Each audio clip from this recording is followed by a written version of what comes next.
ఇద్దరు కలిసి ప్లాన్ చేసుకొని ఖర్చు పెట్టుకోవాలని ఇక్కడ చెప్పాలి. అలాగే ఇక్కడ అమ్మాయికి కూడా పెళ్ళాక no you getting married to another house. ఇప్పుడు మేమున్నామా వాళ్ళు ఉన్నాను ఇంపార్టెంట్ కాదు, ఇక్కడ మీ ఇద్దరు ఆర్ ఇంపార్టెంట్. మీ ఇద్దరు కలిసి ఉన్నప్పుడు ఇద్దరు కమ్యూనికేట్ చేసుకోవాలి.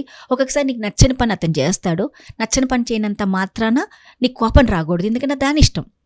కానీ నీకు నచ్చిన పని అతనికి నచ్చిన పని నువ్వు చేయనప్పుడు చెప్పడం నేర్చుకో.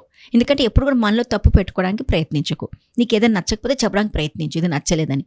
కానీ నువ్వు ఎప్పుడైతే నువ్వు డామినేట్ చేస్తావో నేను ఇలాగే ఉంటా మాత్రం వద్దు. ఎందుకంటే ఇది రిలేషన్ చాలా ఇంపార్టెంట్. వైఫ్ అండ్ హస్బెండ్ రిలేషన్షిప్లో ఇద్దరు కలిసి బతకాలి అని అంటే ఒకటి అవతోకలు ఉంటాయి, అది ఆలోచించి ఉండాలి అని చెప్పేసి అక్కడున్న పెద్దవాళ్ళను అడ్జస్ట్ అవ్వాలి, వాళ్ళని అర్థం చేసుకోవాలి. ఏదైనా ప్రాబ్లం ఉంటే వాళ్ళకి చెప్పడానికి ప్రయత్నించాలి. ఇవన్నీ ఒక అమ్మాయికి మనం చెప్పినప్పుడు అది బాగుంటుంది. నువ్వు కూడా డబ్బులు బాగా సంపాదిస్తున్నావు, నువ్వు కూడా ఎర్న్ చేస్తున్నావు, కాబట్టి ఇద్దరు ఆలోచించి ఫైనాన్షియల్ ప్లానింగ్ చేసుకోండి.